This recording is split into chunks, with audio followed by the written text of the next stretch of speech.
विनम्रता श्रेष्ठ गुण। चलिए सुनते हैं इसी पर आधारित ये सुंदर सा प्रसंग।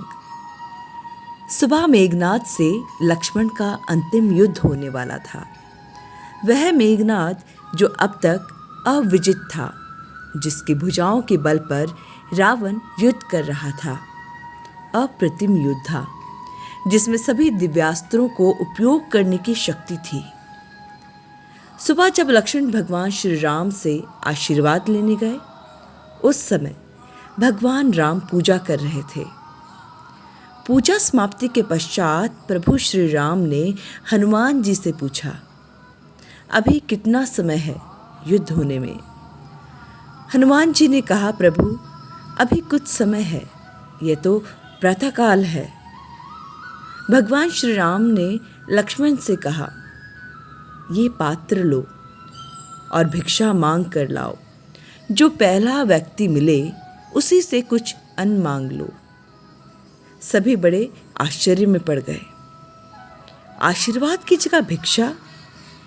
लेकिन लक्ष्मण को तो जाना ही था, क्योंकि ये उनके बड़े भाई की आज्ञा थी।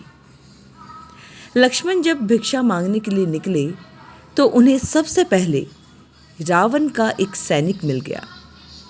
आज्ञा अनुसार मांगना ही था। यदि भगवान श्री राम की आज्ञा ना होती तो लक्ष्मण उस सैनिक को वहीं मार देते, परंतु वे उससे भिक्षा मांगते हैं। सैनिक ने अपनी रसद से लक्ष्मण को कुछ अन्न दे दिया। लक्ष्मण ने वह अन्न लाकर भगवान श्री राम को अर्पित कर दिया। तत्पश्चात भगवान श्री राम ने उन्हें आशीर्वाद दिया, विजयी भव। भिक्षा का मर्म किसी की समझ में नहीं आया, पर कोई पूछ भी कैसे सकता था। बस ये प्रश्न सबके अंदर ही रह गया। फिर भीषण युद्ध हुआ।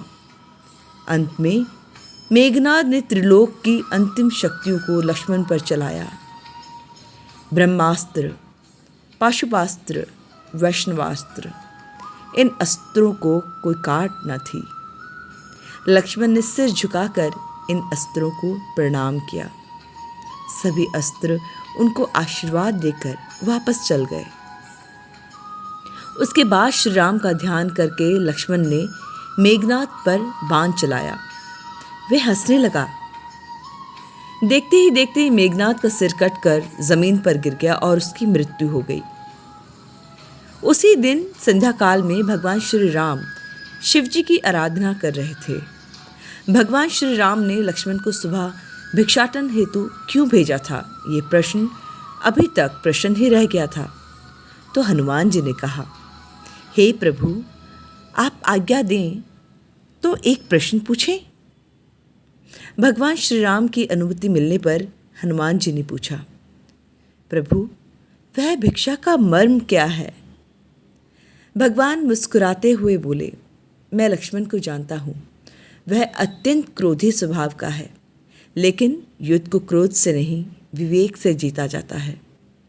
जीवन के हर क्षेत्र में विजय वही होता है जो उस समय विशेष पर अपने विवेक को नहीं खोता। मैं जानता था कि मेघनाद ब्रह्मांड की चिंता नहीं करेगा। वह ये युद्ध जीतने के लिए हर तरह के दिव्यास्त्रों का प्रयोग करेगा। इन अमोघ शक्तियों के सामने ताकत ने सिर्फ और सिर्फ विनम्रता ही काम कर सकती थी। इसलिए मैंने लक्ष्मण को सुबह झुकना सिखाया। एक वीर शक्तिशाली व्यक्ति जब भिक्षा मांगेगा तो विनम्रता उसमें स्वयं प्रवाहित होगी। लक्ष्मण ने मेरे नाम से बाण छोड़ा था। यदि मेघनाद उस बाण के सामने विनम्रता दिखाता तो मैं उसे भी क्षमा कर देता। जय श्री राम। आज का दिन आप सभी के लिए शुभ और मंगलकारी हो।